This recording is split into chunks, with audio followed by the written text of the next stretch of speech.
curah macan. Orang-orang pada turun, panik, masyarakat daerah Curah Macan dievakuasi turun ke bawah karena ada kebocoran tambang gas yang ada di kaki Bukit Kawah-Burung.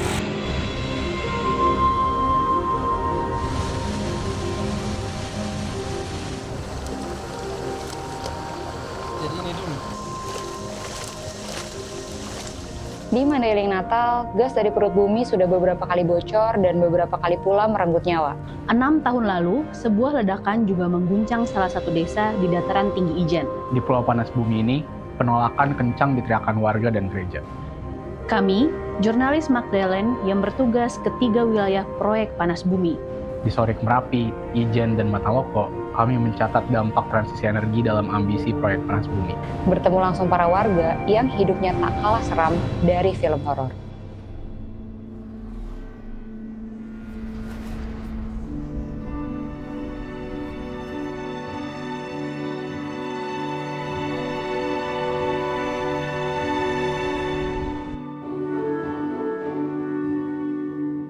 Waktu sampai di sana, kebanyakan sawah udah dipanen dan sedang dibersihkan buat ditanam lagi. Pemandangan ibu-ibu di sawah menanam padi jadi hal yang lumrah. Buatku, ini pemandangan yang menarik karena hampir nggak ada bapak-bapak di sana. Saat kami tanya, ternyata memang udah jadi budaya kalau urusan sawah dan padi itu lebih baik diurus sama perempuan. Nah, laki-lakinya lebih banyak di kebun karet ataupun di lapo. Itu juga jadi penjelasan masuk akal, kenapa perempuan jadi korban terbanyak saat insiden keracunan terjadi di Desa Sibanggur dulu pada Februari 2021. Salah satu well pad yang berlokasi sekitar 50 meter dari lokasi proyek menyemburkan uap panas dan menyebar ke desa. 5 warga desa meninggal dan 46 kritis. Kebanyakan korban adalah perempuan karena di jam-jam itu perempuan masih beraktivitas di sawah. Gak sedikit juga yang bawa anak-anak. Ini bukan kasus pertama di PT Sorik Marapi Geothermal Power. Februari 2024 lalu, setidaknya 123 warga dilarikan ke rumah sakit karena mengalami gejala keracunan seperti mual, muntah, pusing, dan juga pingsan. Pada Maret 2022, 21 orang juga dilarikan ke rumah sakit. Disusul peristiwa serupa pada September 2022, korbannya mencapai 86 orang. Surveyor juga ya? Ella adalah korban keracunan 2 kali pada 2023 dan 2024. Waktu itu, Ella cuma ingat kepalanya pusing dan tiba-tiba nggak sadarkan diri. Bangun-bangun, dia sudah terbaring di rumah sakit dan setelahnya dapat ganti rugi 2 kali yang disalurkan lewat kepala desa. Belakangan, Kementerian ESDM mengaku bahwa kejadian tersebut diakibatkan oleh perancangan kegiatan yang tak matang, pelanggaran terhadap prosedur yang telah ditetapkan, peralatan dan instalasi penunjang yang belum lengkap, hingga lemahnya koordinasi antar pelaksana kegiatan. 5 desa di Sorik Marapi yang hidup di lingkar PT SMGP punya catatan insiden masing-masing. Akibat rangkaian bertahun-tahun ini, warga sempat beberapa kali protes tentang keberadaan PT SMGP. Namun, konflik horizontal tak terelakkan. Perseteruan antar warga ini menyebabkan 1 orang warga meninggal dan beberapa lainnya dikriminalisasi.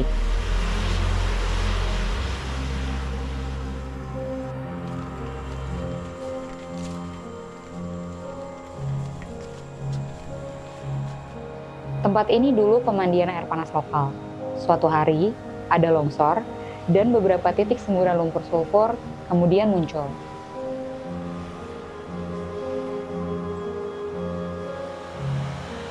Semburan serupa juga muncul di kebun karet Pak Rahmat. Jaraknya hanya sekitar 100 meter dari bekas pemandian air panas itu. Jata mencatat setidaknya 20 titik semburan lumpur panas di sekitar area ini. Jarak titik semburan ini hanya sekitar 317 meter dari permukiman warga.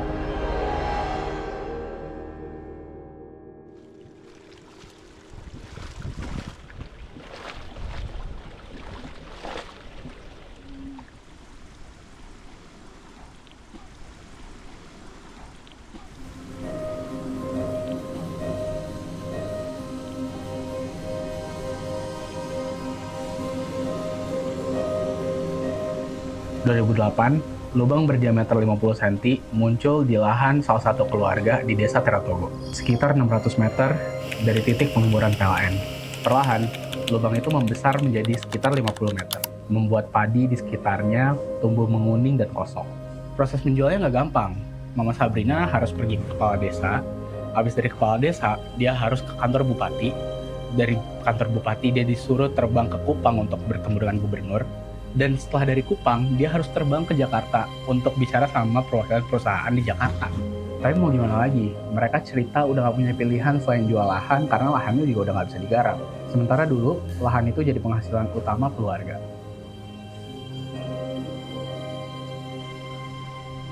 Rumah Mama Maria Baka cuma sekitar 600 meter dari titik semburan di lahan yang dulu milik keluarga Mama Sabrina. Tapi sekarang, lahan itu sudah milik PLN. Dia memilih tinggal di sana, meski rumah dan lahan kebunnya terdampak juga. Mengganggu. Itu harian masih ada bunyi itu bunyi apa ya waktu itu saya juga tidak tahu.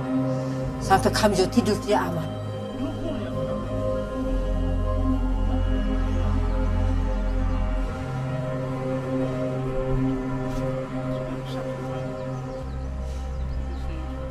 Keluhan kulit gatal-gatal juga masih dialami warga sekitar. Salah satunya kakak Mama Maria. Pada 2025, Ekspedisi Indonesia Baru melaporkan kasus gatal-gatal kulit di kampung itu. Anak-anak juga jadi korban. Jadi asam ya. Jadi salah satu karakteristik asam ini kalau sampai kena ke kulit ya dia pasti bisa menyebabkan iritasi gitu. Jadi inflamasi peradangan ya pada kulit. Kami juga bertemu Marcelina Ngau, salah satu perempuan yang sudah lama menolak proyek panas bumi dekat rumahnya. Saya punya keluarga sudah serang penyakit kanker itu sudah mau 4 orang. Itu dampak dari kesehatan. Ya, tadi ada yang kanker payudara, kanker rahim, dengan yang melahirkan tadi terganggu pernapasan. Dugaan Mama Lina tentang kanker memang butuh penelitian lebih lanjut. Tapi sebagai warga yang lahir dan hidup di sana, dia bilang penyakit-penyakit ini jadi salah satu dampak yang ia rasakan hadir setelah proyek geothermal datang. Paparan gas H2S yang tinggi ternyata memang punya potensi memicu kanker. Tidak bisa menyebabkan tadi resiko kanker ya. Jadi kalau radikal bebas ini kan dia akan mengacak-acak DNA ya, mengacak-acak DNA. Jadi radikal bebas itu dia hiperaktif gitu ya. Jadi itu sampai dikeluarkan dia akan mengacak-acak DNA manusia. Nah ini sifatnya random ya. Jadi kita tidak tahu di posisi mana itu akan terjadi mutasi dan kalau itu terjadi mutasi bisa tapi tidak semua mutasi yang disebabkan oleh radikal bebas itu muaranya ke kanker. Ada posisi-posisi yang spesifik begitu. Nah, ini kalau secara random kemudian tepat ya sasaran sebagai cikal bakal munculnya sel abnormal, ya ini bisa keluar menjadi kanker seperti itu.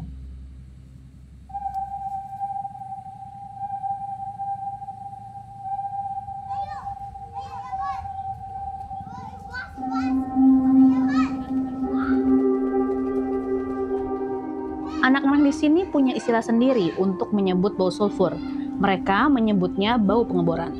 Buat warga di desa-desa sekitar PLTP Belawan Ijen, bau ini sudah jadi hari-hari. 26 April 2020, pagi di Desa Kalianyar pecah oleh suara gemuruh besar. Ledakan dari sumur eksploitasi PLTP Belawan Ijen menyemburkan uap, asap hitam, dan kobaran api. Itu bunyinya kayak kapan yang jatuh. Ya, dikasih apa dah? Masker, segala macam apa, pokoknya sembarang sudah ya. Salah satu warga di Dusun Curah Macan baru saja melahirkan. Dia cerita ke kami, ketika dentuman itu terdengar, ia langsung membungkus bayinya dan ikut mengungsi. 5 tahun berlalu, rasa takut warga di sini belum sepenuhnya menghilang. Warga khawatir kalau kejadian serupa bakal terjadi, apalagi selama proyek dibangun hingga beroperasi, perempuan jarang dilibatkan. Desa Kalianyar dihuni sekitar 1.384 keluarga, mayoritas petani. Sejak 2020, pembangunan sumur sedalam hampir 3 km di sini sama artinya dengan lahan, jalan, dan kebun kopi warisan turun-temurun harus mengalah. Bukan cuma berdampak pada ketersediaan lahan, tapi juga hasil kebun mereka. Firman, salah satu petani, bilang tanaman cabainya tumbuh stunting. Kebun Firman sekitar 200 meter dari sumur PLTP. Area rambatannya juga mengecil dari 1 cm jadi 50 cm dan muncul bercak putih di daun-daunnya. Kondisi serupa juga ia temukan di kubis-kubisnya yang tidak lagi tampak hijau segar. Ia menyebut kondisi ini sebagai busuk batang. Kubis Firman sekarang dipenuhi bercahuk kuningan dengan batang mengering. Firman mengaku perubahan ini baru muncul sejak 2024. Nyengit-nyengit. Ya pusing, makanya kadang pakai masker kalau lewat di sana, Dok. Ya sekarang ini pun pusing, Dok, sakit tapi dibawa kerja dipaksa, Dok. Lantaran ekonomi itu kurang, Dok. Di desa Kalianyar, sekitar 10 menit motoran dari PLTP, salah satu sumber air mereka berubah warna dan rasa. Itu terjadi pada Maret 2024. Airnya jadi kehijauan dan berasa getir, dan bikin tenggorokan kering. Tidak lama setelah kualitas air berubah, laporan gangguan kesehatan mulai bermunculan. Salah satu perangkat desa yang tidak ingin diungkap identitasnya menyebutkan bahwa sejumlah warga mengalami mual dan diare setelah mengkonsumsi air dari sumber tersebut. Anak-anak menjadi kelompok yang paling banyak dikhawatirkan. Warga sempat minta pertanggungjawaban perusahaan. Sebagai respons, PT Medco sempat mencari sumber mata air alternatif buat 3 dusun terdampak. Bantuan tersebut berlangsung sekitar 1 hingga 2 bulan, hingga warga kembali menggunakan sumber air yang sama. Kalau dilihat sekilas, kondisi air seperti sudah jernih lagi dan tidak berbau. Tapi kekhawatiran warga belum hilang. Banyak di antara mereka masih ragu mengkonsumsi langsung dari sumber mata air tersebut. Tidak adanya penelitian lebih lanjut menjadi salah satu faktornya.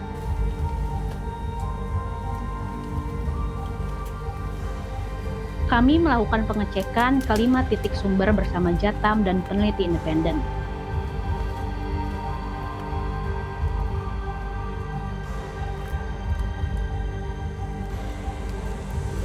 Masing-masing sampel diambil dari sumber mata air warga yang paling dekat dengan PLTP dan sumber yang sempat tercemar 2024 lalu.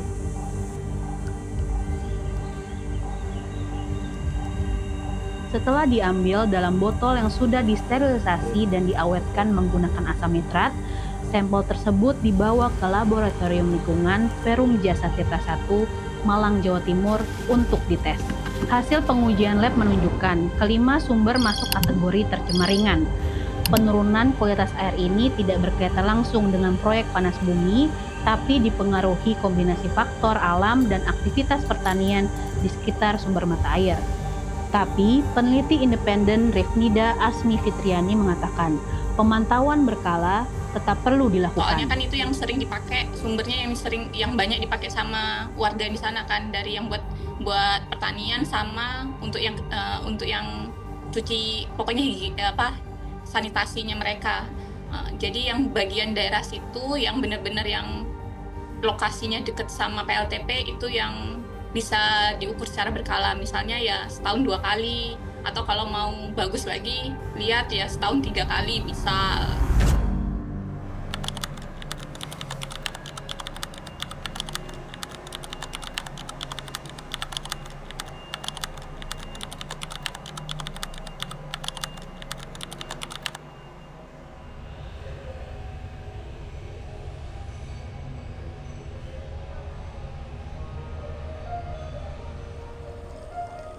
Kehidupan di 5 desa dekat PT SMGP terus berlanjut.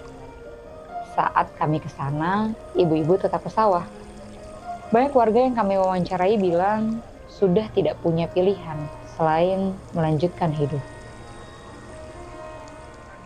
Padahal, Sorik Marapi jadi salah satu daerah dekat proyek panas bumi yang paling sering tercatat di media karena jumlah insidennya dan juga suara penolakan warganya. Dan itu jadi salah satu alasan kami untuk datang ke sana. Cerita-cerita mereka yang hidup di sekitar proyek panas bumi bukanlah hal baru.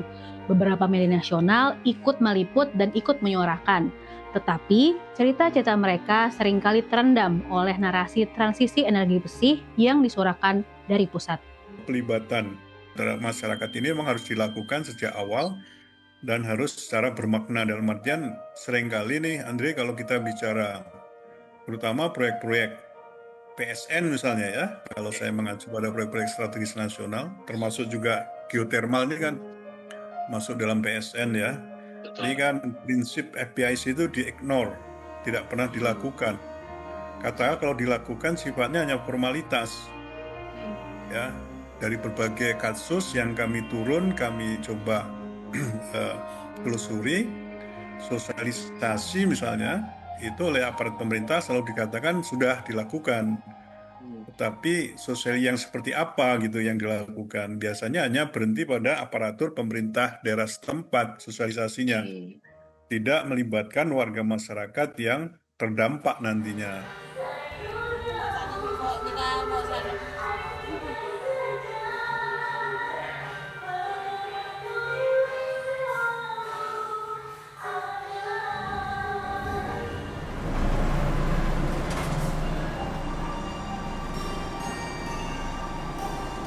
Liputan ini sebetulnya adalah salah satu upaya kami merekam suara-suara perempuan di lingkar panas bumi.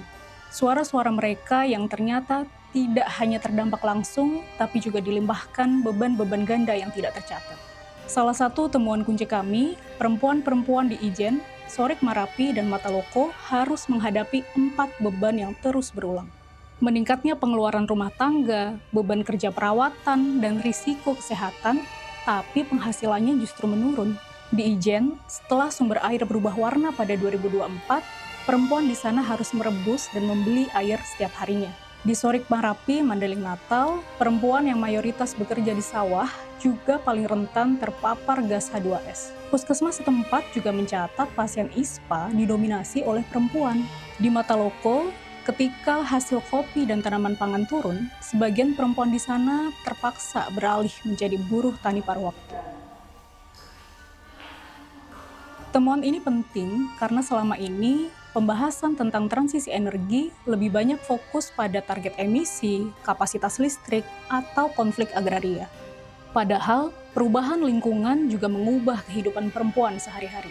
Gas H2S ini akan mempengaruhi produksi hormon termasuk estrogen dan progesteron begitu ya, dan ini juga akan mempengaruhi sistem reproduksi yang ada pada wanita. Jadi ketika ada paparan gas H2S ya, sehingga menyebabkan tubuh ini ya seolah-olah kekurangan oksigen, kekurangan energi ya, sehingga beberapa organ yang seharusnya melakukan kerja untuk memproduksi hormon ini mengalami hambatan. Jadi produksi hormonnya bisa menurun secara drastis ya. Kalau ada gangguan hormonal ini akan mempengaruhi mood ya, juga akan mempengaruhi proses menstruasi yang tadinya mungkin rutin, yang seharusnya rutin ya pada seorang ibu hamil. Nah, ini akan membatasi ya pasokan oksigen yang sebetulnya dibutuhkan oleh janin begitu.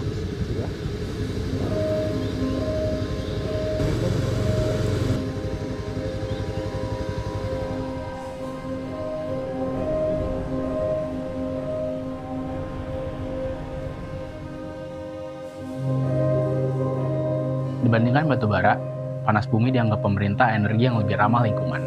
Misalnya, dianggap lebih baik karena tidak membakar fosil dan menghasilkan emisi karbon. Tapi di saat yang sama, cerita-cerita warga yang hidup di dekat proyek pengeboran juga perlu didengarkan.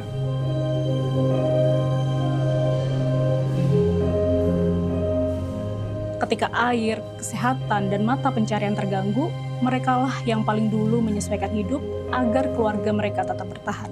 Pengalaman ini juga perlu jadi bagian dari cara kita menilai apakah transisi energi ini benar-benar berkeadilan. Kami menolak proyek geotermal. Kami tetap mempertahankan moralitas kami sebagai kaum ibu dan perempuan.